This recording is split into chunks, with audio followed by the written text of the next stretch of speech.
రాత్రి తలకాయ అంతా వెనక పక్క అంతా సూదులు గుమ్మినట్టుగా ఉంది. నాకు ఎవరు దిక్కులేరు తండ్రి, హాస్పిటల్ కూడా నాకు తెలియదు, బతుకు తెరి కోసం పోయినామని అనుకుంటా ఈ ఆవిరి పూసిన నేను ఏడ్చుకుంటా. కానీ తగ్గింది, తలనొప్పి తగ్గిపోయింది. ఇదంతా ప్రేయర్లు రాసుకున్నావు, తలనొప్పి తగ్గిపోయింది. గట్టిగా చప్పట్లు కొట్టి గట్టిగా దేవుని మహిమ పరుద్దాం. పోయిన వారం పాస్టర్ గారు నడుము నొప్పి ప్రార్థన చేసింది, తగ్గిపోతే నేను సాక్ష్యం చెప్పలేదు. కాలంతో బట్టపోయింది, తగ్గిపోతే సాక్ష్యం చెప్తాను. పోయిన వారం తగ్గిపోతే సాక్ష్యం చెప్పకుండా వెళ్ళిపోయావా? మళ్ళీ కాళ్ళు పట్టేసినాయి అంట. చూడండి, దేవునికి స్తోత్రం. గట్టిగా చప్పట్లు కొట్టి గట్టిగా దేవుని మహిమ గట్టి కొట్ట. దేవుని వందనాలు, పాస్టర్ గారికి నా వందనాలు.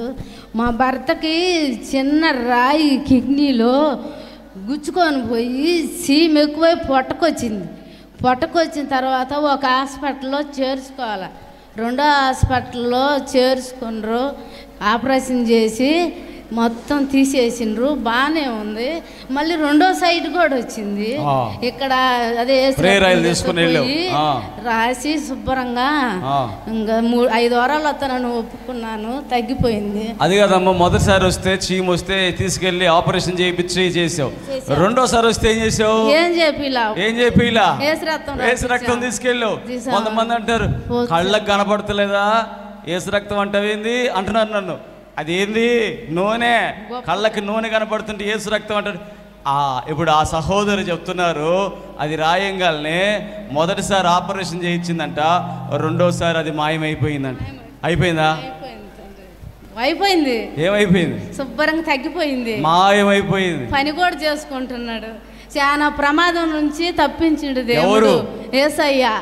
హాస్పిటల్ నుంచి డాక్టరే వచ్చి నీకు ఏ దేవుడు గొలుతో నాకు తెలియదయ్యా, ఎక్కడికి పోయినా గంటేనండు, ఫస్ట్ గంట ఆయన బతికేదా అన్నాడు. తర్వాత మళ్ళీ ఆపరేషన్ చేసి వచ్చి నువ్వే డాక్టర్ని కొలుతూ నాకైతే తెలియదయ్యా, నిన్ను దేవుడే బ్రతికిచ్చిండు అన్నాడు. నేను యేసుక్రీస్తుని గెలుస్తాను సార్, నన్ను దేవుడే బతికిచ్చిండు అని చెప్పాడు. ఇక్కడికి వచ్చి సాక్ష్యం చెప్తున్నావు. గట్టిగా చప్పట్లు కొడి, గట్టిగా కొట్టాలా. నా అల్లుడికి బాగా 11-12 బాగా కడుపు నొప్పి వచ్చింది. కడుపు నొప్పి వస్తే ఒంగోలు హాస్పిటల్ తీసిపోయారు. ఒంగోలు హాస్పిటల్ తీసిపోతే స్కానింగ్లు నొప్పి, లివర్లు అవి కొంచెం ఖరాబ్ అయినాయి, ఇక్కడే ఉండాలి 10 రోజులు అన్నారు. తండ్రి ఏంది ఎట్టింది, మా అల్లుడికి బాగుంది తండ్రి, అవన్నీ తగ్గిపోయి బాగుంటే మంగళవారం ప్రార్థనలో సాక్ష్యం చదువుతాను అనుకున్నా. దేవుడు లక్షణంగా బాగుంది, ఇంటికి వచ్చిండు. దేవుడికి వందన. దేవుడు చేసిన మేలును బట్టి గట్టిగా చప్పట్లు కొట్టి గట్టిగా దేవుని మహిమ పరుద్దాం. అమ్మగారికి వందనాలు. ఆయన మా ఆయనకి జలుబు, దగ్గు, జ్వరము, చలితో వచ్చింది. ప్రార్థన చేసుకున్న, యేసు రక్తం రాసిన తగ్గల, గడగడగడగడ వణుగుతుండో. ఎట్ట చేయాలన్నా 10 అయింది, ఎవరు రాలేదు, ఏం చేయాలని ప్రార్థన చేసుకున్నా. ఎన్ని దుప్పట్లు కప్పినా తగ్గల, అల్లాడిపోతుండో. బాగలేని మనిషి, ఏం చేయాలని జ్వరం వచ్చింది, చలి, దగ్గు, ఆయాసంగా అసలు మనిషే బాగలేదు. ఏం చేయాలని యేసు రక్తం పూసుకొని దుప్పట్లు కప్పి ప్రార్థన చేసుకుంటే దేవుడి చిత్తం తగ్గింది, బాగానే ఉంది. మళ్ళీ తర్వాత కంచేదానిలో కడుపులు నొప్పి వచ్చింది నాకు. బాగాలేకపోతే ప్రభు ఇదేందా, మా ఇంట్లో శోధన ఏందా, సాతాన్ ఏందా, ఏదన్నా పొరపాట్లు మాట్లాడుంటే నన్ను క్షమించు ప్రభా అని ప్రార్థన చేసుకున్న నైట్ అంటుంటే నా భర్తకి చలితో జ్వరం వచ్చింది. నీ భర్తకి ప్రేయర్లు రాసావు, తగ్గిపోయింది. నీ కడుపు నొప్పి వస్తే ప్రేయర్లు రాసుకున్నావు, తగ్గిపోయింది. దేవుడు దయచేసి బాగానే ఉంది ఇప్పటికి. ఆ సహోదరేమో కిడ్నీలో అది వస్తే ప్రేయర్లు రాసింది, తగ్గిపోయింది. ఆమె ఏమో గుండె నొప్పి వస్తే గుండెలో గడ్డ ఉందంటే ప్రేయర్లు రాసింది, తగ్గిపోయింది. పాశ్రమ గారికి వందనాలు.